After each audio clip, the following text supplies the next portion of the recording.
가나안은 약속의 땅입니다. 지금 하나님의 백성들은 약속의 땅을 향해 긴 여행 중입니다. 애굽에서 광야로 또 광야에서 가나안으로 나아가는 중입니다. 그러나 약속의 땅이라 하여 모두가 들어가지는 못했습니다.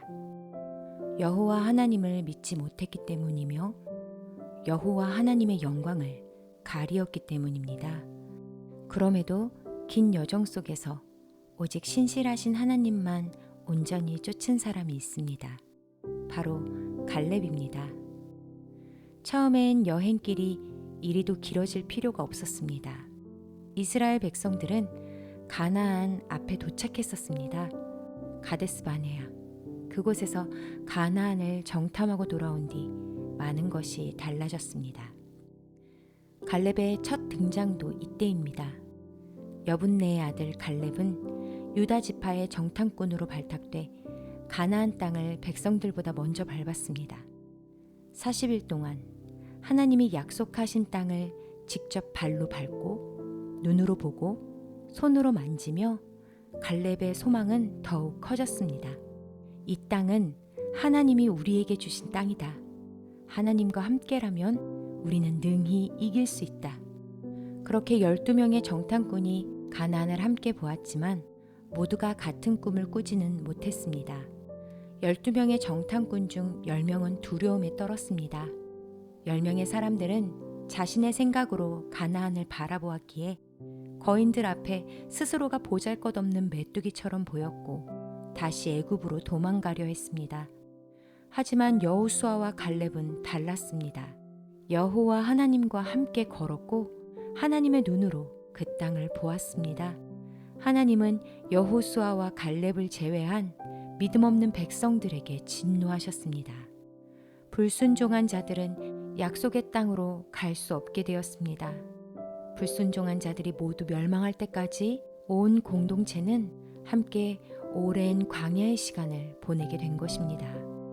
그리고 난 후 40년이 훌쩍 지난 오늘 갈렙은 마침내 요단을 건넜고 비로소 가나안 땅에 서 있습니다.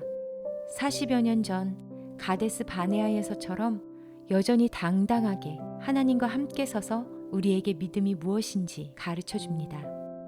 갈렙의 믿음은 첫 번째, 나의 보호자가 누구인지 알았습니다.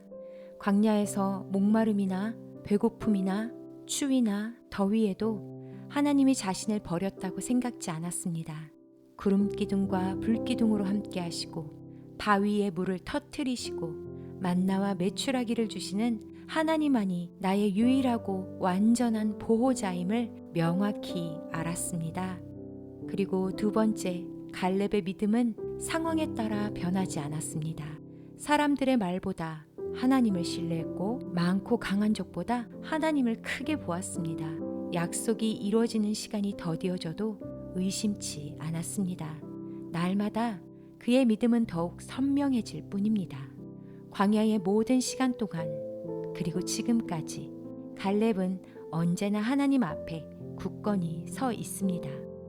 세 번째, 갈렙의 믿음은 전쟁의 승리가 어디에서 오는지 알았습니다. 갈렙은 지휘관으로서 여호수아와 이스라엘 백성과 함께 많은 전투에 참여하며 긴 세월을 싸움에 능한 자로 살았습니다. 그러나 갈렙은 자신의 손에 익숙함을 의지하여 나아가지 않습니다. 그동안의 모든 전쟁이 하나님께서 함께 하심으로 하나님께서 먼저 적진으로 나아가 그 권능의 손을 들어 싸우심으로 승리하였다는 전적인 하나님의 은혜를 알고 있었습니다. 드디어 갈렙은 믿음으로 헤브론을 기업으로 얻었습니다. 갈렙에게 주어진 땅 헤브론은 아브라함과 사라와 이삭과 리브가 야곱이 묻힌 역사의 땅이며 또한 부지 중에 지은 죄인의 생명을 보호하는 도피성이며 다윗이 도망자의 삶을 청산하고 왕으로 기름 부음 받은 곳입니다.